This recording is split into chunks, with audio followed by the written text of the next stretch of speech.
휴가철이어서 많은 분들이 이제 휴가도 가고 하셔서 이제 적게 모이는 계절이 왔다 생각을 했는데 오늘도 많이들 오셨습니다. 1부에 한 50명 가까이 와가지고 2부는 진짜 없겠구나 생각했는데 어디서 많이들 오셨습니다. 옆에 분이랑 한번 인사 나누겠습니다. 주님이 집사님 사랑합니다. 한번 인사 나눌까요?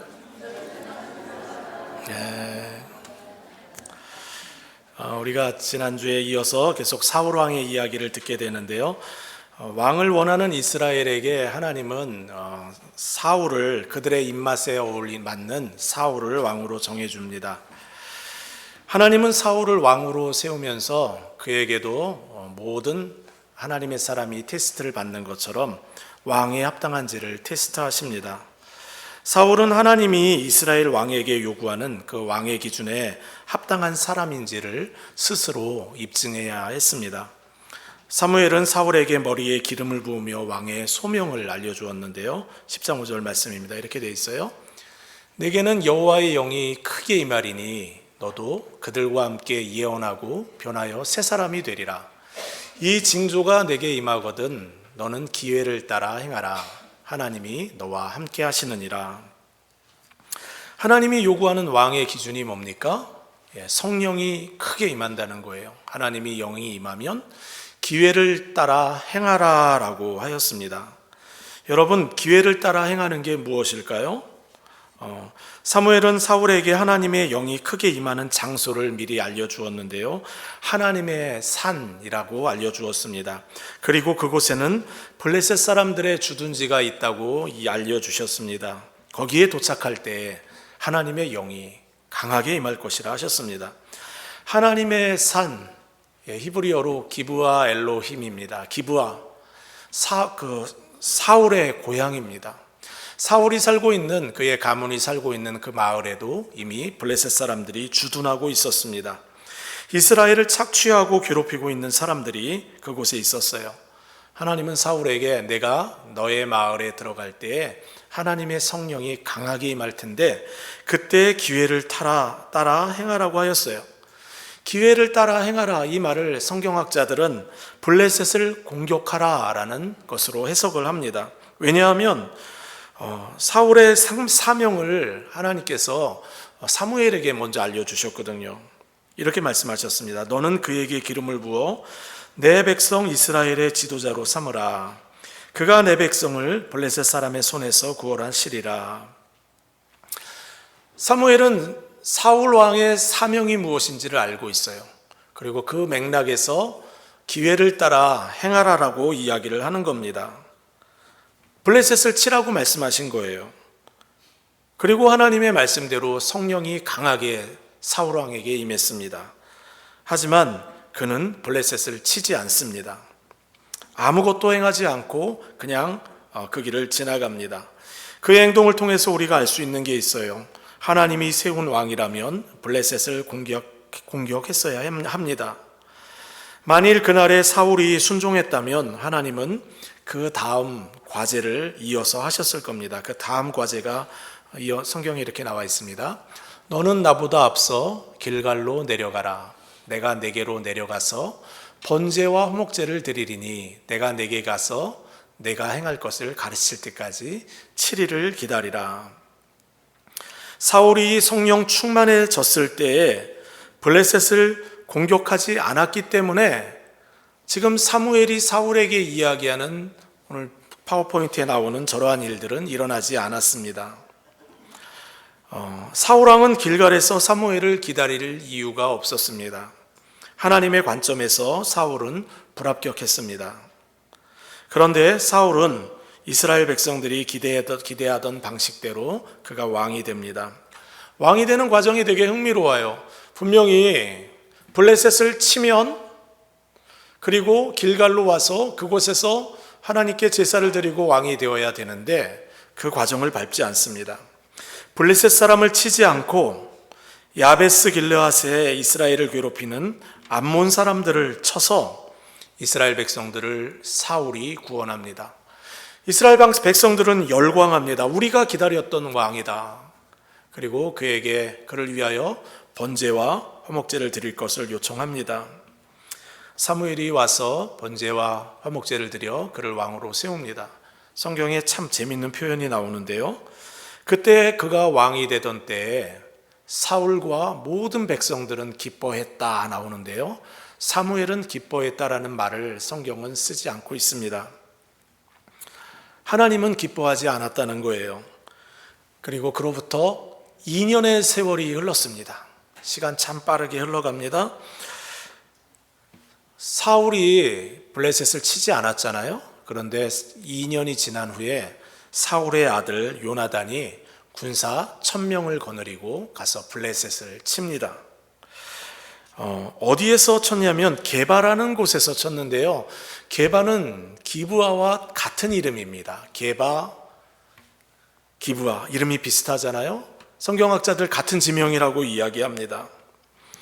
사울은 블레셋을 치라고 한 그 땅에서 치지 않았는데 그의 아들이 하나님의 명령에 순종하여 블레셋과 전쟁을 합니다. 요나단, 사울의 아들 참 독특한 인물입니다. 하나님을 사랑하는 사람이에요. 다윗보다 10살이 더 많은 형입니다. 그런데 하나님이 다윗을 사랑하는 것을 보고는 다윗을 친구로 삼고 다윗과 영적인 우정을 나눕니다. 시간이 지나면 자연스럽게 자신이 왕이 되어야 하는데 자신이 왕이 되기보다는 하나님이 왕으로 세운 다윗이 세워지기를 기대하는 마음으로 다윗과 우정을 나눕니다. 아버지 사울이 다윗을 죽이려 할 때도 피할 수 있도록 도와주었던 인물이 바로 요나단 아닙니까? 블레셋을 치라는 명령을 그의 아버지는 지키지 않았는데 그의 아들 요나단이 2년이 지나 아버지를 대신하여 요나단이 그 일을 수행합니다. 그 일로 인하여 블레셋이 몹시 화가 났습니다. 이스라엘을 치기 위해 군사를 모았는데요. 병거가 3만 개이고 마병이 6,000명이며 백성은 해변에 모래같이 많았다고 성경은 기록합니다. 이스라엘과 상대할 군사력이 아닙니다. 어린아이와 거인이 싸우는 것과 같습니다. 이스라엘도 어떻게든 힘을 모아야 하는 상황입니다. 사울은 이스라엘 백성들의 마음을 모으기 위해 사무엘이 와서 길갈에서 화목제와 번제를 드려주기를 원했습니다. 하지만 사무엘은 일정대로 오지를 않습니다. 사울은 사무엘이 정한 기한대로 이래 동안 기다렸으나 사무엘이 길갈에 오지 아니하며 백성이 사울에게서 흩어지는지라. 지금 적은 사람들이 모여 있어서 이 사람 가지고도 싸우기가 힘든데 모인 사람들도 흩어지고 있는 상황입니다. 우리가 주목해야 할 것이 있어요.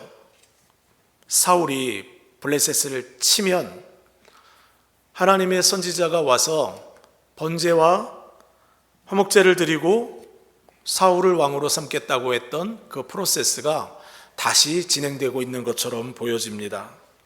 사무엘이 길갈로 와서 번제와 화목제를 드려야 되는 상황입니다. 그런데 사무엘은 예정된 대로 오지 않고 있어요. 사울의 마음은 불안합니다. 이스라엘 백성들은 흩어집니다. 하나님의 도움 없이는 절대로 이길 수 없는 전쟁인데 사무엘도 오지 않으니 마음이 초조합니다.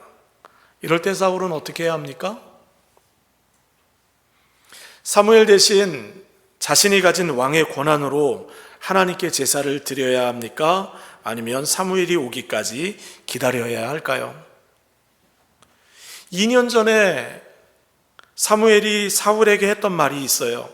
성령으로 충만해지면 블레셋을 치라고 말씀했어요. 그리고 이렇게 이야기했습니다. 너는 나보다 앞서가서 길갈로 내려가라. 내가 내게로 내려가서 번제와 화목제를 드리리니 내가 내게 가서 내가 행할 것을 가르칠 때까지 7일을 기다리라. 왕이 해야 하는 일은 여러분 제사를 드리는 게 아니었어요. 기다리는 일을 해야 했습니다. 그 당시 고대 근동의 나라들의 모습을 보면 왕은 제사를 드리는 권한이 있었어요. 누구든지 제사를 드렸습니다. 하지만 이스라엘은 달랐어요. 하나님을 왕으로 모시는 나라는 왕이 마음대로 제사를 드릴 수가 없었습니다. 그런데 군사들이 흩어지니까 사울이 기다리는 대신에 직접 화목제와 번제를 드립니다. 왜 제사를 드리나요? 두려운 마음 때문이에요. 백성들은 두려움 때문에 흩어졌고 사울 왕도 두려움 때문에 제사를 드렸습니다. 왕이나 백성들이나 너나 할 것 없이 자신의 판단에 옳은 대로 살 길을 찾았습니다. 사울 왕이 하나님께 번제를 드리는 일을 마쳤을 때 사무엘이 도착했습니다. 사울 왕이 반갑게 나가서 맞이합니다. 사무엘은 사울에게 인사도 하지 않고 곧바로 사울 왕에게 따집니다. 왕이 지금 무슨 죄를 범하고 있는지 아십니까? 정색을 하고 이야기하는 사무엘의 표정을 보면 여러분, 사울 왕은 그 자리에서 변명해서는 안 됐습니다. 내가 불순종했노라고 회개하며 내가 잘못했다고 이야기를 했어야 했습니다. 하지만 사울은 다른 길을 선택합니다. 남 핑계를 댑니다. 백성들 때문에 그랬습니다. 백성들이 흩어지는데 다 흩어지면 어떻게 전쟁을 합니까? 제사를 드려 그들을 모아야 했어요 라고 핑계를 댑니다. 그리고 두 번째 핑계는 사무엘 당신 때문입니다. 정한 기한대로 오기로 했는데 왜 오지 않았습니까? 어쩔 수 없었습니다. 저는 변명하는 사울 왕의 모습을 보면서 에덴 동산의 아담과 하와가 생각이 났어요. 하나님이 선악과를 절대 따먹지 말라고 했죠. 그리고 그들이 따먹었어요. 하나님이 오셔서 질문했습니다. 내가 선악과를 먹었니? 대답은 그냥 yes 아니면 no 하면 됩니다. 그런데 아담이 뭐라고 얘기합니까? 하나님이 내게 준 아내 하와가 나에게 먹으라고 했습니다 라고 아내에게 핑계를 대는 거예요. 아내는 또 뱀을 핑계로 댑니다. 책임을 지지 않아요. 다 회피합니다. 이스라엘의 왕의 역할이 무엇입니까? 책임지는 역할입니다. 하나님이 맡기신 백성들을 책임지는 일이 그의 역할입니다. 변명하거나 남에게 책임을 전가하는 모습은 지도자의 자세가 아닙니다. 그런데도 사울 왕은 변명합니다. 이에 내가 이르기를 블레셋 사람들이 나를 치러 길갈로 내려오겠거늘 내가 여호와께 은혜를 간구하지 못하였다 하고 부득이하여 번제를 드렸나이다. 여러분 잘 보세요. 사울도 하나님의 은혜를 간구했습니다. 하나님의 도움을 구했어요. 하지만 그게 잊은 게 있어요. 그가 잊은 게 있어요. 왕의 사명은 제사를 드리는 게 아닙니다. 왕의 사명은 기다리는 겁니다. 사울 왕은 하나님의 테스트에 페일했고요. 그는 하나님의 세운 왕이 아니라는 것이 그렇게 드러났습니다. 사울은 백성이 원한 왕이었지 하나님이 원한 왕이 아닙니다. 하나님께 드리는 제사마저도 자기 마음대로 드리는 사람이 어떻게 하나님의 사람이라고 할 수가 있겠습니까? 그런 그에게 사무엘이 하나님의 메시지를 전합니다. 왕이 망령되이 행하였도다. 왕의 하나님 여호와께서 왕에게 내리신 명령을 지키지 아니하였도다. 만일 왕이 기다렸더라면 여호와께서 이스라엘 위에 왕의 나라를 영원히 세우셨을 것이오늘 지금은 왕의 나라가 길지 못할 것이라. 여호와께서 왕에게 명하신 바를 왕이 지키지 아니하였으므로 여호와께서 그의 마음에 맞는 사람을 구하여 그를 그의 백성의 지도자로 삼으셨느니라. 여러분 이 말씀 중에 우리가 주목해야 하는 한 단어가 있는데요. 지도자라는 단어입니다. 히브리어로 나기드라는 단어인데요. 우리가 잘 알고 있는 대로 남을 지도하는 역할을 하는 사람이 지도자입니다. 그런데 히브리어 나기드라는 이 단어에는 또 다른 뜻이 하나 있습니다. 명령을 받는 자라는 뜻이 있어요. 이스라엘 왕의 역할은 명령을 받는 자입니다. 명령을 하는 사람이 아니라 명령을 받는 자입니다. 왕의 본질은 하나님의 명령을 받드는 일이었기 때문입니다. 사무엘이 사울에게 기름을 부었을 때 하나님은 사울을 이스라엘의 나기드로 세웠습니다. 지도자로 세우셨어요. 하나님을 명령을 받아 수행하는 자로 세우셨어요. 하지만 사울은 하나님의 명령을 듣는 일에 실패했습니다. 기다리는 일에 실패했습니다. 결국 사울의 왕권은 사울 한 사람으로 끝이 났습니다. 그의 나라는 길지 않았습니다. 하나님은 하나님의 마음에 합한 사람 다윗을 왕으로 세우셨습니다. 인간적인 측면에서 사울이라는 사람을 보면, 성경을 자세히 읽어보면 사울은 그렇게 이상한 사람은 아닙니다. 그렇게 나쁜 사람도 아니고 제법 괜찮은 왕일 수도 있어요. 하지만 하나님의 관점에서 보면 그는 이스라엘의 왕으로 자격 미달입니다. 우리의 모습도 그럴 수 있어요. 사람의 눈으로 볼 때는 괜찮을 수 있어요. 하지만 하나님의 눈에 볼 때는 영 아닐 수도 있습니다. 하나님이 원하는 사람은 기다릴 줄 아는 사람입니다.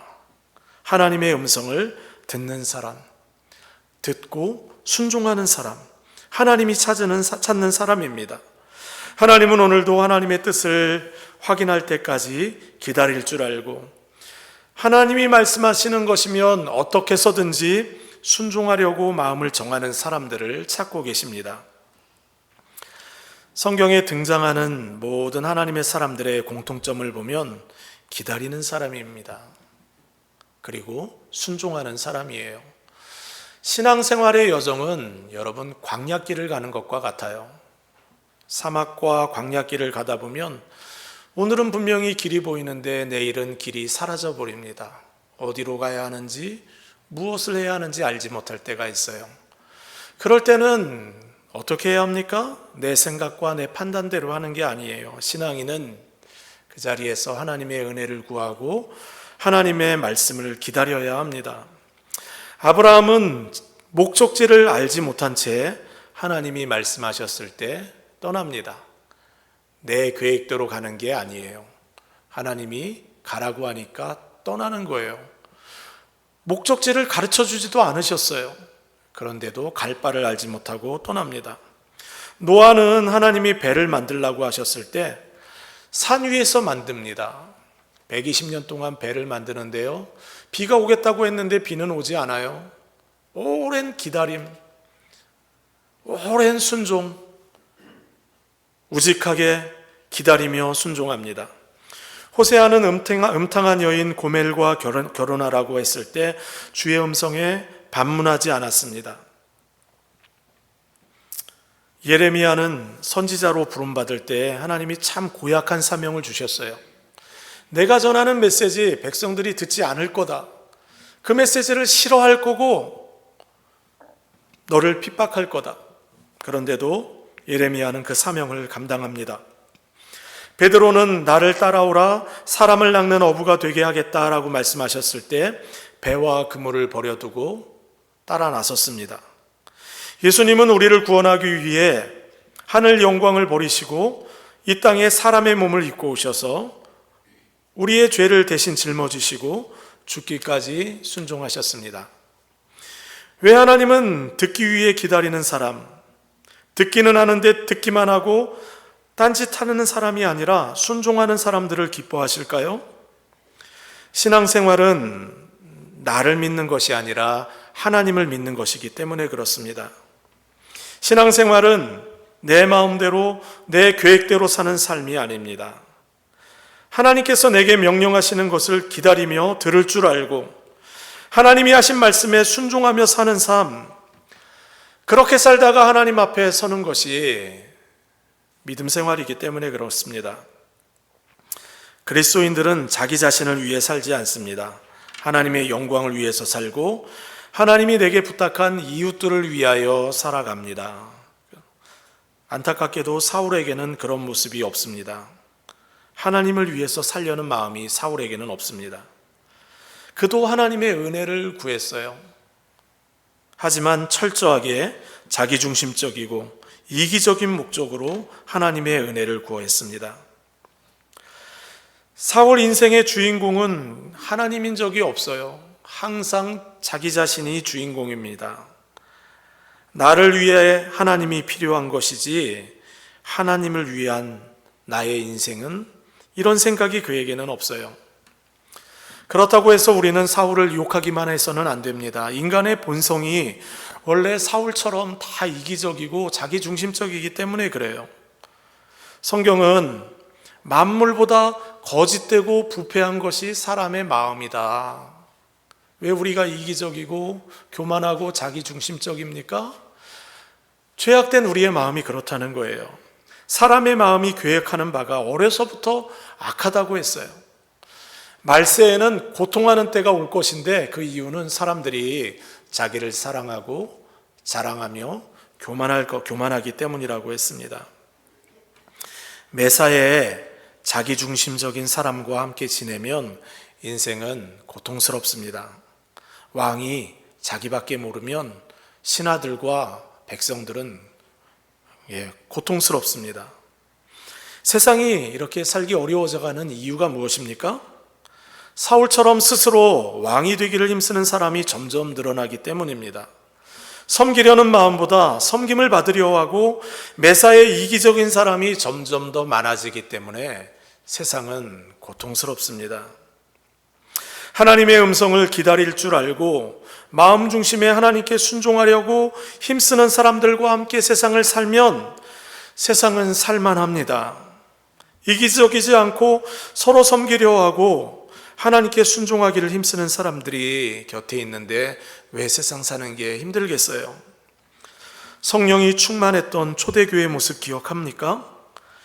믿는 사람이 다 함께 있어 모든 물건을 서로 통용하고 또 재산과 소유를 팔아 각 사람의 필요를 따라 나눠주며 그 중에 가난한 사람이 없으니 이는 밭과 집 있는 자는 팔아 그 판 것의 값을 가져다가 사도들의 발 앞에 두매 그들이 각 사람의 필요를 따라 나누어 줌이라.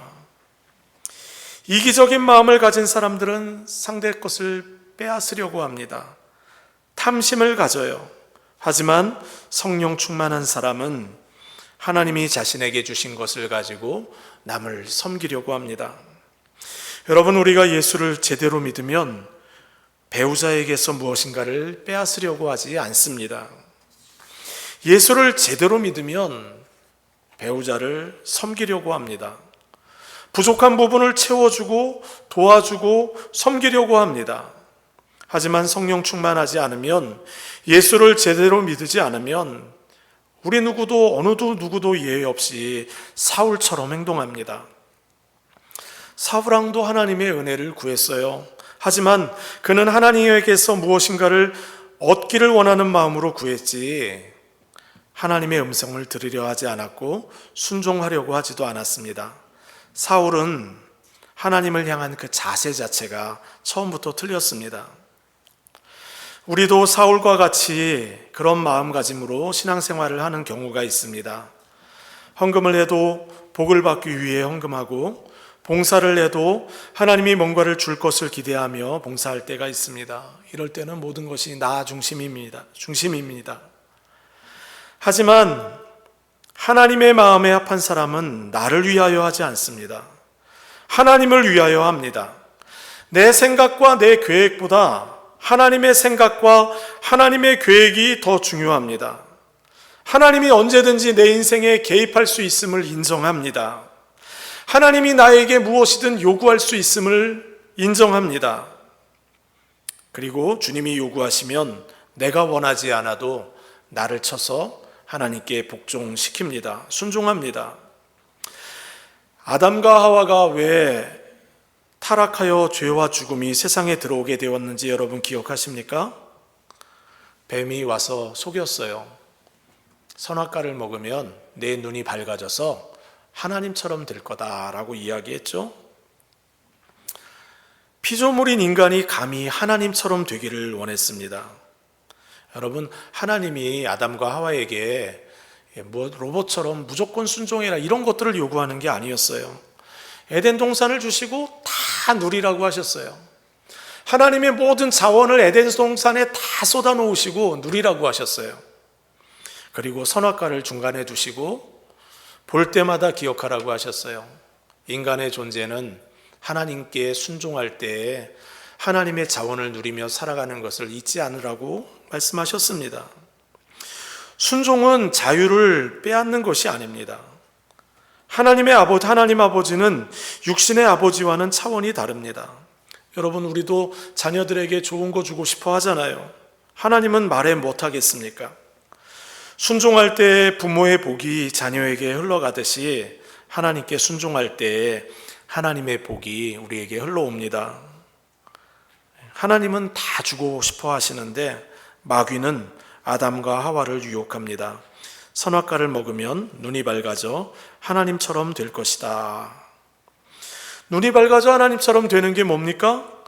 아담과 하와는 선악과를 따먹기 전에 무엇이 선이고 무엇이 악인지를 몰랐을까요? 아니요, 알고 있었어요. 무엇이 악한 것이고 무엇이 선인지를 알고 있었습니다.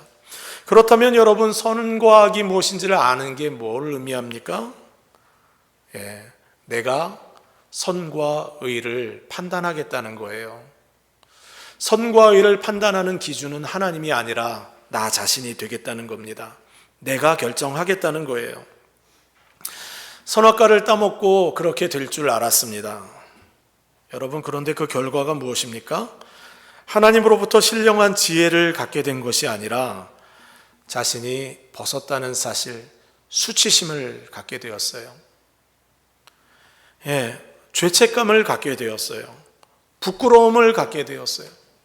예전에는 그런 것이 없어서 자유로웠는데 수치스럽고 부끄럽고 또 두려움 때문에 숨어야 했어요. 죄가 없으면 두려움이 사라집니다. 죄가 없으면 수치심이 사라집니다. 그런데 여러분, 선악을 알게 되면 기쁠 줄 알았는데 근본적으로 두려움의 문제도 수치심의 문제도 죄책감의 문제도 해결할 수 없는 존재가 되어버렸습니다. 사울왕처럼 하나님께 드리는 제사도 하나님이 정한 법을 따르지 않고 자기 마음대로 드리고, 블레셋을 치라고 명령해도 자기 마음대로 거절하고, 그렇게 살아가는 사울은 하나님의 복을 누릴 수가 없게 되었습니다. 세상에는 사울왕처럼 살아가는 사람들이 많습니다. 당연히 그렇죠. 내 계획, 내 뜻대로 살면서 모든 것을 자기 마음대로 하고 싶은 대로 모든 일들이 되기를 원하는 사람들로 가득 찬 것이 세상입니다. 하지만 교회는 그래서는 안 됩니다. 하나님의 교회는 하나님께 들으려 하는 성도들로 채워져야 합니다. 순종하려는 사람들로 채워져야 합니다. 그래야 교회가 세상의 소망이 될 수가 있습니다. 여러분, 기억해야 할 것이 한 가지 있는데요. 순종하고 기다리는 것은 그냥 단순하게 성경적인 지식으로 내가 생각할 때 이것이 옳다 생각하며 그 지식을 따라 행하라는 것이 아니에요. 우리가 볼 때 옳다고 생각하는 것도 하나님이 옳지 않다고 이야기하는 경우가 있을 수 있어요. 여러분, 기생 라합을 기억합니까? 여리고성의 정보를 이스라엘 사람들에게 알려주었던 사람입니다. 여리고성의 사람들의 입장에서 보면 기생 라합은 매국노입니다. 나라를 팔아먹은 사람이에요. 어떻게 그 사람이 하나님 나라에, 더군다나 예수님의 이름에 족보까지 올라갈 수가 있겠어요? 여러분, 우리가 기억해야 하는 것은 내 생각에 옳다고 생각하는 것이 옳지 않을 수 있어요. 바벨론 포로로 끌려가는 사람들에게 하나님은 바벨론의 평화를 위해 기도하라고 했죠. 바벨론 우상 숭배하는 나라입니다. 여러분, 그 나라의 평화를 위해서 기도하라고요? 일제치하에서 살았던 우리 조상들에게 일본의 번영을 위하여 기도하라고 하는 것과 똑같은 명령입니다. 여러분, 우리의 상식을 초월합니다. 우리의 합리적인 생각을 뛰어넘습니다. 나 자신이 생각하는 도덕적이고 보편적이고 합리적이고 타당하게 생각하는 생각들도 하나님의 생각과 다를 수 있음을 인정하며 우리는 기다릴 줄 알아야 합니다. 그리스도인은 자신이 옳다고 믿는 것을 하나님의 뜻이라고 생각하는 사람들이 아닙니다. 옳고 그름을 결정하는 것은 하나님인 것을 기억하며 그 권한을 하나님께 맡기고 기다리는 거예요. 부조리와 비합리적인 수많은 일들이 이루어지는 세상을 살아가고 있지 않습니까? 하나님이 계시지 않는 것처럼 느껴지는 상황 속에 처하는 일들이 많이 있지 않습니까? 그럴 때 여러분, 우리가 하나님의 뜻이라고 생각하며 분노하고 힘들어할 때가 있지 않습니까? 여러분, 그런데 그때 생각하는 우리의 생각이 내 생각일 수 있어요. 하나님의 생각이 아닐 수가 있어요. 하나님이 우리에게 원하시는 것은 기다리며 듣는 거예요. 잠잠하게 그 자리에서 하나님의 은혜를 기다리며 듣는 거예요. 일주일이 지났는데 왜 오지 않는 거예요? 하고 컴플레인하는 것이 아니라 기다리며 듣는 겁니다. 하나님은 오늘도 우리를 찾아와 도전합니다. 내 신념과 내 믿음으로 살지 말고 주의 음성 기다리며 하나님의 뜻을 분별하며 순종하며 살라고 우리에게 요청하십니다. 이번 가을에 우리 교회 부흥회 강사로 오시는 목사님은 노창수 목사님인데요. 제가 참 존경하는 어른이에요. UCLA 대학에 입학하여 공부하던 중에 하나님의 부르심을 받았습니다. 공부하다가 주의 종이 되라는 것이 하나님의 뜻이구나를 알고는 UCLA 졸업을 하지 않고 신학교로 편입을 합니다. 24살에 결혼을 하여 한 달 만에 신학 공부를 하기 위해 텍사스 달러스를 향해서 가는데요. 하나님께 순종하는 길이다 보니 여러분 준비하면서 가는데 그때 본인이 가진 전 재산이 자동차 하나와 작은 트레일러에 실은 짐이었다고 해요. 트레일러 크기가 1.2m, 1.8m 정말 작은 짐을 가지고 하나님을 따라 나섰습니다. 목사님이 UCLA에 합격했을 때 아버지의 기대가 컸다고 합니다. 의사 되기를 원했대요. 그런데 아버지의 기대를 거스리고 부모님은 예수도 믿지 않는 분이셨어요. 그렇게 아버지의 뜻을 거스리고 믿음의 길을 가다 보니 얼마나 어려웠겠어요. 경제적인 어려움, 미래에 대한 불안함, 양가 부모에 대한 구원의 문제까지 그 어떤 고민들도 하나도 부모님과 털어놓을 수 없는 상황이었습니다.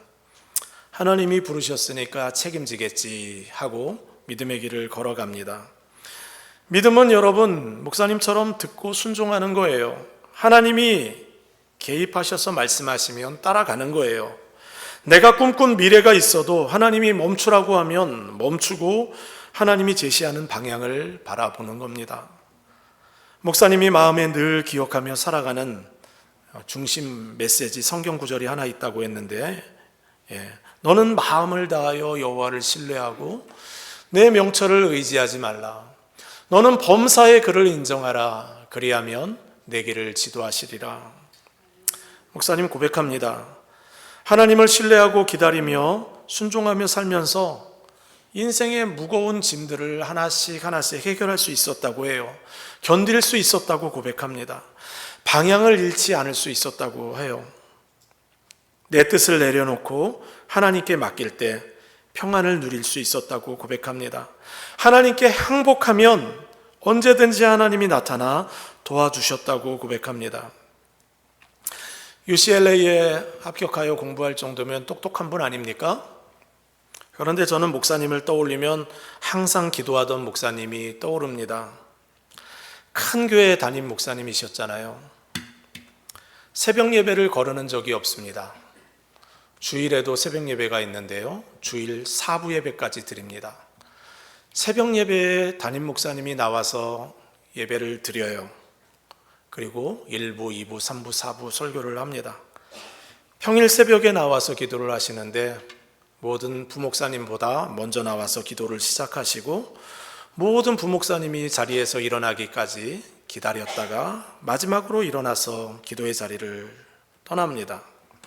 목사님이 키가 참 크신 분이셨어요. 근데 저는 그분의 우부정한 모습만 기억납니다. 꾸부정하게 엎드려 있는 하나님의 은혜를 간절히 구하는 목사님의 모습이 기억납니다. 목사님을 잘 아는 분들에게 처음 제가 그 교회에 부임하여 그 목사님의 리더십이 그 비결이 무엇인지를 물어봤더니 많은 분들이 이렇게 이야기를 해주셨어요. 착한 것, 그리고 기도하는 것.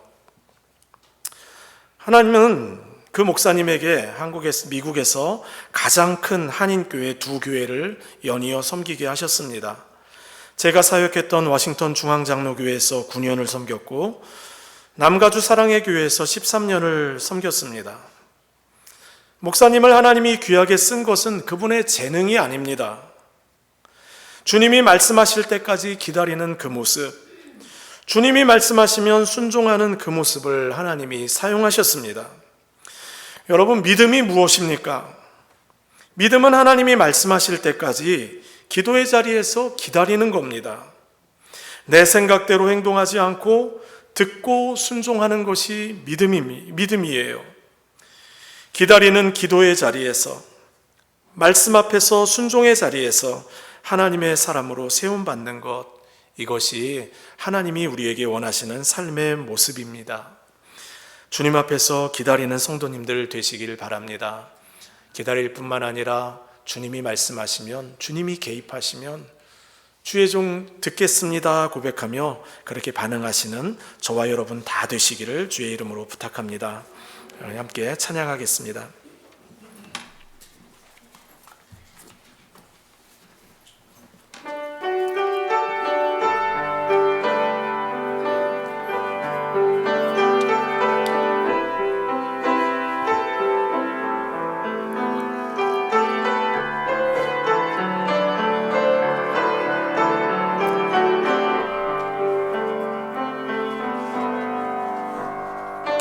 주님께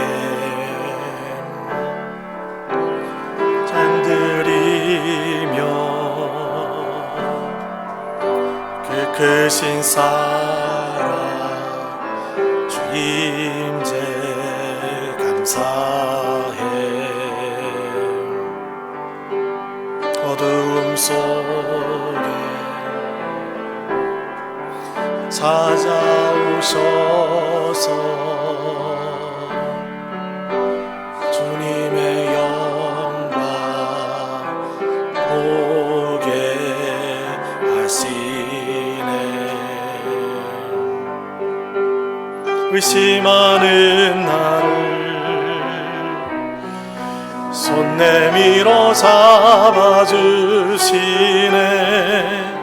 두려움만 내고 주 바라봅니다.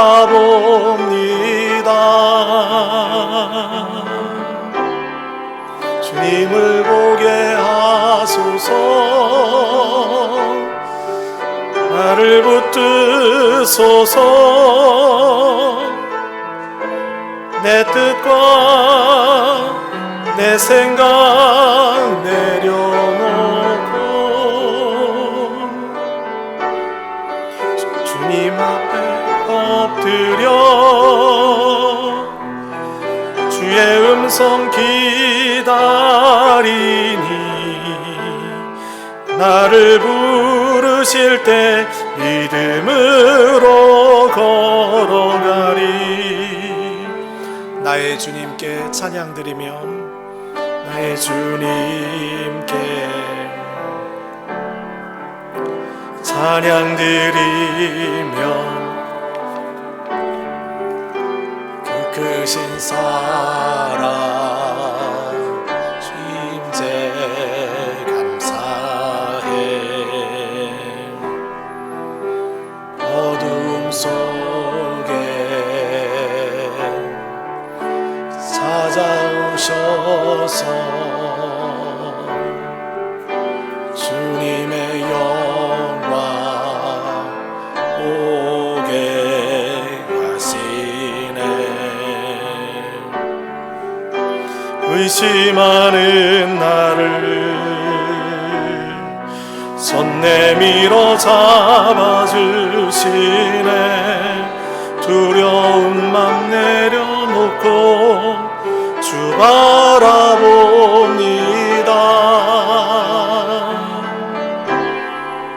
주님을 보게 하소서. 나를 붙드소서. 내 뜻과 내 생각 내려놓고 주님 앞에 나 엎드려 주의 음성 기다리니 나를 부르실 때 믿음으로 걸어가리. 우리 함께 말씀 생각하며 기도하겠습니다. 주님, 내 속에 내가 너무나도 많습니다. 하나님을 섬긴다고 하면서도 사울왕처럼 나 자신을 섬기며 살아가는 날들이 있습니다. 기다리지 못하고 들으려 하지 않고 그저 그렇게 살면서도 하나님을 믿는다고 생각하며 살 때가 있습니다. 주님이 이 시간 오셔서 우리의 마음을 만져주옵소서. 나를 새롭게 하여 주옵소서. 내 생각과 내 뜻대로 살아가는 것이 아니라 내 뜻, 내 계획 내려놓고 주님 앞에 엎드려 주의 음성 들으며 살아가게 하여 주옵소서. 주님 말씀하실 때 순종하며 살아가게 하여 주옵소서. 마음을 다하여 여호와를 신뢰하며 우리의 명철을 의지하지 않으며 범사에 그를 인정하는 인생 살아가게 하여 주옵소서. 우리 말씀을 생각하며 주님께 고백하며 나아가겠습니다. 사랑과 은혜 많으신 아버지 하나님, 하나님의 은혜를 구합니다. 죄와 사망의 권세로 아비규환이 되어 있는 세상을 살아갑니다. 억울하고 원망이 되고 내 뜻대로 풀려지지 않는 인생 속에서 하나님, 이것은 하나님의 뜻이 아닌지 않습니까? 고백하며 살아갑니다. 내 뜻이 이루어지기를 원하며 살아갑니다. 내 욕망이 이루어지기를 원하며 살아갑니다. 그러면서도 하나님을 섬긴다고 생각하며 살아가는 것이 우리의 모습입니다. 기다리며 살아야 하는데 하나님, 기도의 자리에서 살지 않았음을 고백합니다. 범사의 여호와를 의지하고 인정하지 않으며 살았음을 고백합니다. 하나님, 이 시간 우리의 마음의 문을 열어주시고 우리의 중심에 말씀하여 주옵소서. 나의 본질이 얼마나 악한지를 알게 하여 주시고 내가 얼마나 완악한 자인지를 알게 하여 주시고 하나님의 성령으로 우리의 마음을 만져 주옵소서. 하나님 아버지, 우리가 믿음으로 살게 하여 주옵소서. 기다리며 살게 하여 주옵소서. 순종하며 살게 하여 주옵소서. 주님의 개입하심을 즐거워하며 살게 하여 주옵소서. 하나님의 영광을 위하여, 나라를 위하여 살아가게 하여 주옵소서. 그렇게 살다가 주님 앞에 서게 하여 주옵소서. 그저 그렇게 살다가 멈추지 않게 하여 주옵소서. 하나님의 영광을 위하여, 나라를 위하여 살아갈 수 있는 꿈을 주시고 하나님, 우리 마음속에 주의 마음을 부어 주옵소서. 하나님의 은혜를 구합니다. 하나님의 도움을 구합니다. 주님 함께 하여 주옵소서. 예수님의 이름으로 기도드립니다. 아멘.